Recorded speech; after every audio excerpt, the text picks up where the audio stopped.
and all the boys that were there in '85, and all the fans talked to me about the game that the old lady, Goodison Park, absolutely rocked that night. Can't let you get away without telling me about what your thoughts were on that Bayern Munich game. I was going to tell you the name of the game. I was going to tell you that. No, I'm going to tell you that because obviously I knew what you were talking about. I knew my history. I had to knew look what at you my were history. talking about. So come on and give me that day. Was it as good as everybody said? Oh, jeez, dearie me. I mean, it was absolutely incredible. I mean, at 0-0 away, Udo Lattek, their coach, had said it a good result for us. They haven't scored away from home. Is that what he said? Yeah. So fair enough, like, you know, Goodison was rocking. And we went 1-0 down. So at half time you do a team talk, and I mean, things stand out on team talks, but they were natural with me. I thought, well, it wasn't a case of people remembering what you'd said. It was a case of like, hey, we're going towards the Gladys Street end.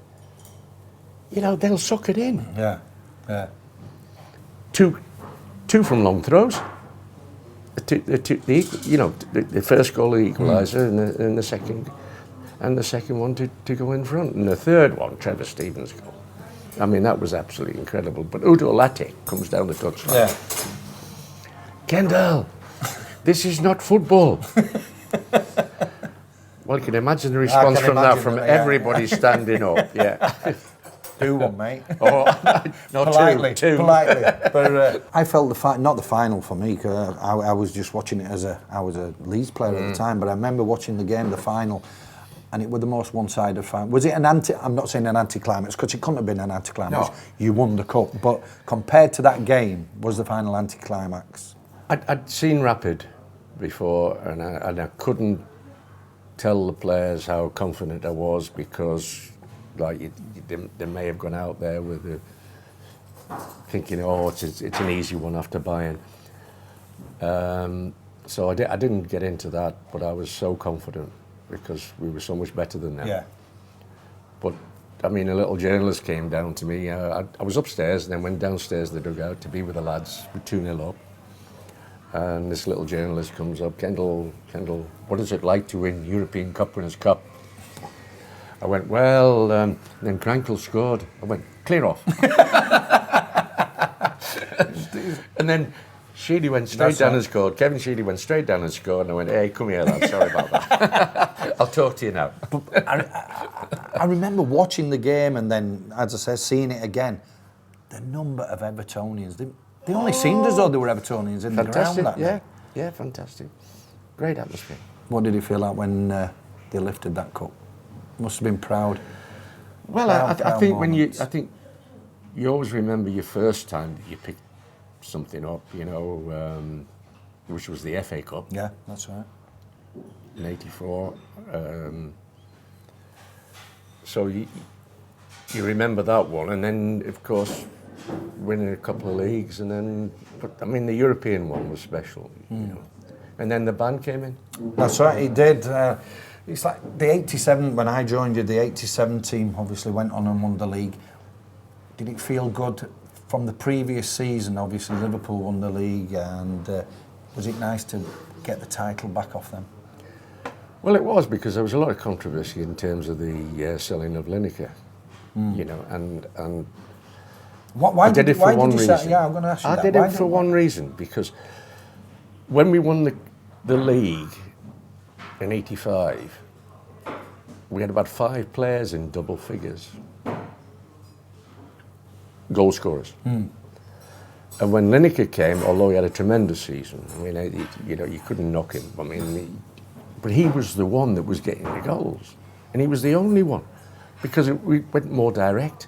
But it wasn't a tactical thing.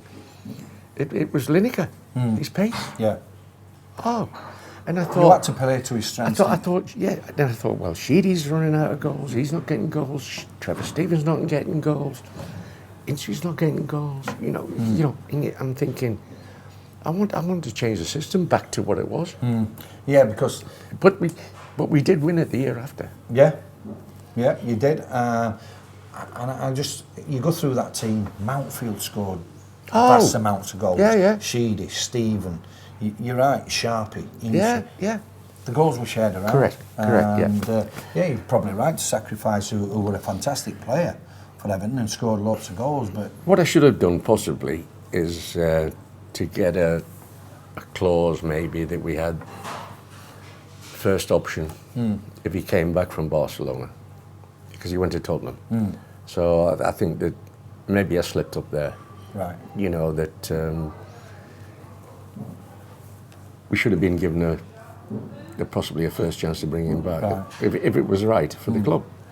Gaffer, one of the hardest decisions, well, it didn't turn out to be one of the hardest decisions for me, but when you've got Everton and Liverpool in 1987, probably the most two successful teams in English football without a doubt, and probably in Europe at that time, both wanting your signature, I felt really proud and honoured that I'd got a call from Kenny Dalglish, and I got a call from Howard Kendall saying, would I speak to Liverpool Football Club, would I speak to Everton Football Club?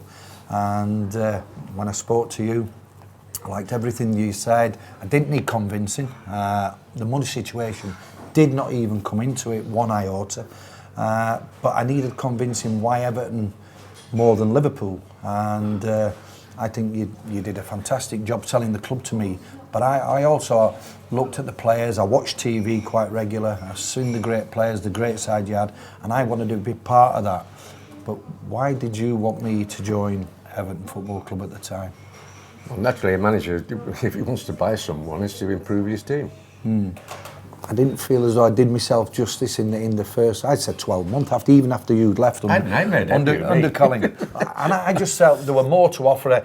Perhaps at Leeds, under the guidance of Billy, probably me and John Sheridan were the two players that needed to do everything on that pitch. At Everton, when I came, there were 10 players as good as, if not better than me, and I just felt as though we were a little number and a little cog. But as you said, you bought me to be part of and to improve that team. If I was looking at the present day, I would look at you as a John Stones, because you played there for Doncaster. You I played enjoyed in that that role, free to be role fair. at the back. Yeah. Not that he's got a free role, but somebody at the back who can come out and play. And I think that if he has a career at Everton like you've had, then you'll do very well. I've got a gripe with you, by the way. I signed 6 months later. You left to go to Bilbao. Was it because you were under pressure because of my performances, or? 6 months later? Yeah, you went 6 months later. Did you only enjoy me for 6 months? Well, I'm not saying I enjoyed you, to be right. quite honest, but why Bilbao? I'm there, I'm thinking I've signed for Everton Football Club, one of the best managers. You convinced me to sign for this great club, and then all of a sudden... You don't regret Off it, you do go. you? You don't regret it, do you? Oh, I don't regret it one No, little no, bit. well, that's fair I'm enough. very grateful. No, what I'm saying why is- Bilbao? Why did it Why come Gary about? Stevens to Rangers? Why Trevor Stevens to Rangers? I mean, I just really enjoyed the European campaign. Then we got banned. You know, for 5 years. And I thought, no. And they sold it to me, to be honest. I mean, it's still a fantastic club at the moment, even though that there's only Basque players play for them. Right. But there's only 3 clubs not been relegated in Spain, ever. And that's Real Madrid, Barcelona and Bilbao. Did you enjoy it? Spanish were good, was it? Yeah? Obviously not. No. That was on the last day I was there, that. And obviously you moved on, then you came back to England, managed a couple of clubs, but tell us about finally getting a call to come back to Everton. Oh, yeah, I mean, it was... Did it ever cross your mind not to, for it to come back? And No, did it never. not? No, I was at Man City, things were going well. When I joined Man City, they said, well, you must keep us up. We're paying you very well. We stayed up comfortably, to be honest. And then I left. I was going to bring Reedy back into Everton with me, Right. because he was the coach at Man City. And he says, if I get offered the job here at Man City, he says, I'm going to stay here. Right. I said, fine, no problem, Peter. All the best to you, lad. But they were in a healthy position when I left. So no regrets at all No, about coming back? no. You couldn't, could you? No. And like, We went out socially the other night to some friend's 65th birthday, and I saw Evertonians, boss, grown men coming over to you, kissing your hand and saying thanks for the memories. You must feel great inside when Evertonians are coming up and saying... Mrs. didn't believe it was a fella. But it must be a great feeling when grown men are coming up and saying thanks for the best years of my life, the trophies you've won, the enjoyment you've given. And I mean, naturally, it's an age group.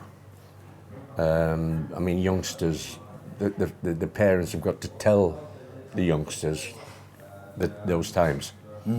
So there's a certain age group which really come up to you, and they were delighted with what they'd seen, and I'm, proud of it. Can I just finish off by just saying thanks for getting me to Everton Football Club. Absolutely love the place. It was a bargain. No, it weren't a bargain yet. It weren't at first. I didn't really do myself justice at first. Progressed later on at right back and stuff like that. But I'd just like to thank you for bringing me to this club. It's a fantastic football club, fantastic manager, and we could talk for hours, I'm sure, and probably off air we will talk for hours. Thank you very much. Look forward to it. Thank you very much, Ian. All the best to you. Thank you.